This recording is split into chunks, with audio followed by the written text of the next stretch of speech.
তারাবির সালাতের রাকাত বিতর্ক এড়িয়ে চলুন, রাকাত নিয়ে বিতর্ক করবেন না। 8 রাকাত 20 রাকাত নিয়ে যে মারামারি এই দেশে, এটা শয়তানের ফন্দি। চিল্লায় বলেন এটা কার ফন্দি? আমরা 20 রাকাত পড়ি, আপনারা হয়তো 8 রাকাত পড়েন, কোনো অসুবিধা নাই। আমরা যারা 20 রাকাত আমরা পড়তেছি, আমরা 20 রাকাতের কথাই বলি, 20 রাকাত আমরা পড়বো আজীবন। সৌদি আরবে মক্কা মদিনায় 20 রাকাত পড়ে, কোনো অসুবিধা নাই। অন্যান্য মসজিদগুলো 8 রাকাত পড়ে, এই নিয়ে এদের মধ্যে মারামারি আছে? হ্যাঁ, এই জন্য রাকাত বিতর্ক এড়িয়ে চলবেন। প্রিয় ভাইয়েরা, আপনার আমল আল্লাহর কাছে কবুল হবে সংখ্যার বিচারে না উত্তমতার বিচারে? বলেন তো, সংখ্যার বিচারে না উত্তমতার বিচারে? উত্তমতার বিচারে। কত চমৎকার ভাবে আপনি আল্লাহর সামনে দাঁড়াতে পারছেন এটা বিবেচ্য। রুকু সেজদাগুলো সুন্দরভাবে করবেন, রুকু থেকে সোজা হয়ে দাঁড়ানো ওয়াজিব, 2 সেজদার মাঝখানে সোজা হয়ে বসা ওয়াজিব। এই তাদিলুল আরকান বাদ দিলে হানাফি মাযহাব মতে সৌ সেজদা দিতে হবে, অন্য মাযহাব মতে নামাজই হবে না, আপনি নামাজই হবে না। এই জন্য ধীরস্থির ভাবে তারাবির সালাত যেন আমরা আদায় করি, পারা যাবে তো ইনশাআল্লাহ। 3 নাম্বার, তাহাজ্জুদের সালাত আদায় করুন। বছরের অন্যান্য সময় উঠতে পারি না, অনেকে বলে হুজুর উঠতে পারি না, কিন্তু রমাদানে সাহারি খাওয়ার জন্য তো উঠাই লাগে। কি বলেন, সাহারি খান আপনারা? হ্যাঁ, খান না? খান কে কে দেখি তো? মাশাআল্লাহ মাশাআল্লাহ, এই সুন্নত পালনের জন্য 1 নাম্বার। মাশাআল্লাহ, ঠিক আছে, পালন করবেন। আল্লাহর হাবিব বলেন তাসাহারু ফা ইন্না ফিস সাহুরি বারাকা, তোমরা সাহারি খেও, কেননা সাহারির ভেতরে বরকত ঢুকায় দিয়েছে কে? একটা খেজুর 1 গ্লাস পানি খেলো সারা দিন আপনাকে তরতাজা রাখে কে? তো সাহারির জন্য যেহেতু উঠতেই হয়, সাহারি খাওয়ার আগে বা পরে 2 রাকাত 4 রাকাত তাহাজ্জুদ পড়া যাবে না? রব্বুল আলামিন বলেন ওয়ামিনাল লাইলি ফাতাহাজ্জাদ বিহি নাফিলাতান লাকা আসা আইয়াবআসাকা রাব্বুকা মাকামান মাহমুদা। ও নবী, রাতের কিছু অংশ সময় তাহাজ্জুদের সালাত আপনি আদায় করবেন, কারণ এই তাহাজ্জুদ হলো আপনার জন্য নাফিলাতাল লাক, অতিরিক্ত ফরজ। আপনাকে মাকামে মাহমুদে অধিষ্ঠিত করবে কে? এজন্য যারা সম্মানিত হতে চান, সম্মানের আসনে যেতে চান, তাদের জন্য তাহাজ্জুদ অবধারিত। আমরা রমজানে সাহারির আগে তাহাজ্জুদ পড়তে চাই কি চাই না? এই নামাজটারে আল্লাহ বড্ড ভালোবাসেন, কেন জানেন? কারণ গভীর ঘুমকে স্যাক্রিফাইস করে আমরা এই নামাজ পড়ি। ঘুমের আরবি জানা আছে কারো? ঘুমরে আরবিতে কি বলে? অনেকগুলো আরবি আছে। একটা আরবি হচ্ছে নুআস, তন্দ্রা, তন্দ্রা, আমানাতান নুআসা কোরআনে এসেছে। আরেকটা আছে ঝিমুনি, ঝিমুনি, এইভাবে ঝিমুনি আসে ঘুমের আগে, এটারে বলে সিনা। এটারে কি বলে? সিনা। স্বাভাবিক ঘুমকে আরবিতে বলে নাউম। স্বাভাবিক ঘুমকে কি বলে? এই সিনা আর নাউমকে আল্লাহ এক আয়াতে এনেছেন, লা তাখুযুহু সিনাতু ওয়ালা নাউম। আল্লাহর তন্দ্রা নাই, ঘুম নাই, ঘুমের আগে যে তন্দ্রা আছে ওইটাও নাই। তাহলে নুআস, সিনা, নাউম পেলাম। আরেকটা ঘুমের আরবি হচ্ছে হুজুদ। চাঁপাইনবাবগঞ্জ আওয়াজ করে বলেন, আরেকটা ঘুমের আরবি কি? হুজুদ। এটা মাঝরাতের ঘুম, শেষ রাতের ঘুম, যেই ঘুমটা বড্ড মজা লাগে। কাঁথা টেনে টেনে, ব্ল্যাঙ্কেট টেনে টেনে আরেকটু ঘুমাইতে মন চায়, আরেকটু, আর 1 মিনিট, আর 2 মিনিট, এরকম একটা মজার ঘুম শেষ রাতে আছে না নাই? এই শেষ রাতের ঘুম, এই হুজুদের ঘুমকে স্যাক্রিফাইস করে যে সালাত পড়া হয়, ওই সালাতের আরবি নাম হচ্ছে সলাতুল হুজুদ বা সলাতুত তাহাজ্জুদ। চিল্লায় বলেন আল্লাহু আকবার। এজন্য আল্লাহ তাআলা তাহাজ্জুদের সালাতকে এত পছন্দ করেন। পড়বেন তো রমাদানে। 4 নম্বরে, মুক্ত হস্তে দান করুন, মুক্ত হস্তে দান করুন। ওয়ামা আতাইতুম মিন যাকাতিন তুরিদুনা ওয়াজহাল্লাহি ফাউলাইকা হুমুল মুদঈফুন।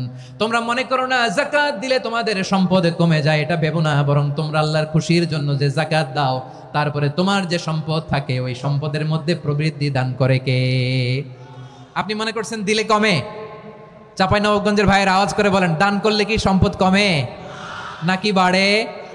আওয়াজ করে বলেন, কমে না বাড়ে? বাড়ে। যেটা দান করেন, কামাসালি হাব্বা আম্বাতাত সাবআ সানাবিলা ফি কুল্লি সুমবুলাতিন মিয়াতি হাব্বা। 1 টাকা দান করলে এটা চারা বীজের মতো, রূপে দিলে 7টা শীষ, প্রতি শীষে হয় 100 শস্য দানা। আল্লাহ যারে চায় এরকম বাড়ায় দেয়, প্রবৃদ্ধি দেয়। সুবহানাল্লাহ। এজন্য মুক্ত হস্তে দান করতে রাজি আছেন?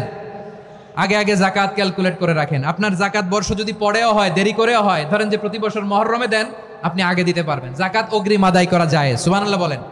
বিষ্ণু ইসলাম রমাদানে এত দান করতেন, কানা আজওয়াদান নাস, কিন্তু রমাদানে আজওয়াদুন নাস আজওয়াদু বিল খাইরি মিনার রিহিল মুরসালা। প্রবাহিত বাতাসের চেয়ে বিশ্বনবী আরো বদান্যতা বেড়ে যেত।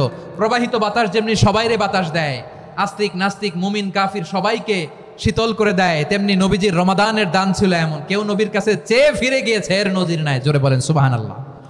রমাদানে দান করব, ইফতার শেয়ার করব, কাউকে ইফতারি করালে সারাদিন রোজা রেখে তার যে সওয়াব, আপনি ইফতার করানোর কারণে আপনার আমলনামায় ওই সওয়াব আল্লাহ ঢুকাই দিবেন। পড়েন সুবহানাল্লাহ।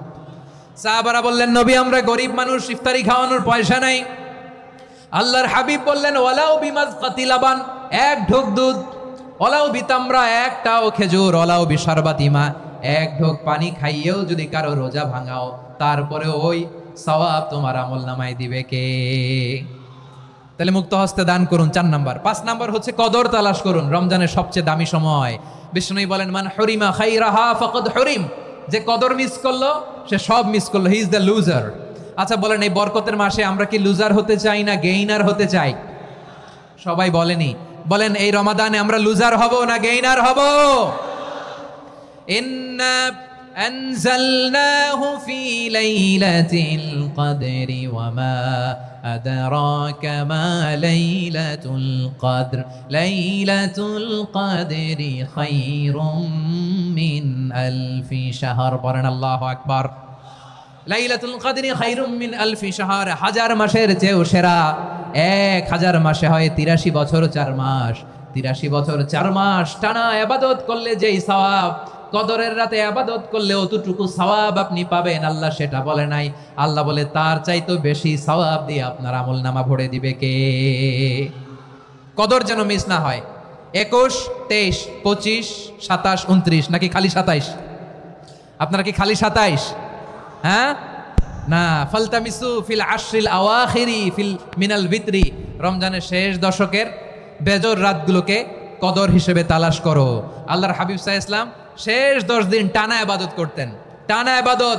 ইদা জাআল আশরু আহিয়াল লাইলা আইখাযা আহলা ওয়া জাদ্দা ওয়া শাদ্দাল মিজার, সারা রাত জেগে ইবাদতের নজির নবীজির নাই, শুধু রমজানের শেষ দশক ছাড়া। সুবহানাল্লাহ বলেন। নিজেও ঘুমাতেন না, ফাতেমা রাদিয়াল্লাহু তাআলা আনহু, আলী রাদিয়াল্লাহু তাআলা আনহু কাউকে ঘুমাতে দিতেন না, সবাইকে জাগিয়ে তুলতেন। আমরা সারা রাত জেগে ইবাদত করব, রাজি আছেন তো? কদর যেন আমাদের মিস না হয়। আজকে থেকেই ক্যালেন্ডারে মার্ক করে রাখেন, সব কাজ পেছনে ফেলে, সব ব্যস্ততাকে পেছনে ফেলে ইবাদতের জন্য আমরা প্রস্তুত থাকবো কদরের রাতে। কোনোভাবে কদর যেন আমাদের মিস না হয়, ইনশাআল্লাহ। বলেন তো সবাই। 6 নম্বরে পারলে ইতিকাফ করবেন। আল্লাহর হাবিব সাল্লাল্লাহু আলাইহি ওয়াসাল্লাম প্রতি বছর 10 দিন ইতিকাফ করতেন। যে বছর ইন্তেকাল করবেন সে বছর 20 দিন ইতিকাফ করেছেন। আপনি বলবেন, হুজুর ইতিকাফ না করলে সমস্যা কি? আমার নবী একটা ইবাদত সারা জীবনেও ছাড়ে নাই, আর আপনি জীবনে একবারও করেন নাই। এবার হিসাব আপনার কাছে, হিসাব আপনার কাছে। না পারলে অন্তত রাত্রি বেলাগুলো মসজিদে কাটাবেন, পারবেন তো ইনশাআল্লাহ? সব শেষে শিশু এবং নারীদের ব্যাপারে বিশেষ খেয়াল রাখবেন। শিশুদের রমাদানের ব্যাপারে উৎসাহ দেন, তাদের প্রস্তুতি নেওয়া, তাদেরকে রোজা রাখতে দিবেন। আমার ভাইয়েরা এবং বোনেরা, পর্দার আড়ালে মায়েদেরকে বলবো, চাপাই নবাবগঞ্জের মায়েরা, 1 দিন 2 দিন না খেয়ে থাকলে আপনার ছেলে মেয়ে মারা যাবে না, ঠিক কিনা বলেন? ওদেরকে উৎসাহিত করেন, ওদের ছোট্ট যারা রাখতে দেন, বলেন যে বাবা সকাল থেকে দুপুর পর্যন্ত না খেয়ে থাকলে তোমার অর্ধেক রোজা, এরকম 2 দিন অর্ধেক মিলে তোমার 1 রোজা। এরকম আমি কত রোজা রাখছি ছোটবেলায়, কোনো হিসাবই নাই। আমার দাদি বলতো, সকাল থেকে না খেয়ে দুপুর 12টা পর্যন্ত রাখলে নাকি অর্ধেক হয়, এরপরের দিন অর্ধেক, 2 অর্ধেক মিলে 1 রোজা। এটা তো আসলে রোজা হয় না, কিন্তু তাকে উৎসাহ দেয়া। ইফতার প্রোগ্রামগুলোতে নিবেন আমাদের বাচ্চাদেরকে, দেখবেন যে ওর ক্ষুধা লাগতেছে, খায় না, কারণ কেউ খায় না। একজন আজান দিচ্ছে, সবাই খেয়ে জন্য ইফতার করতেছে। এই দৃশ্য, এই ট্রেডিশন, এই ইবাদত, এই তারবিয়া ওর আগামীর জীবনটাকে সুন্দর করবে। চিল্লায় বলেন ঠিক কি না?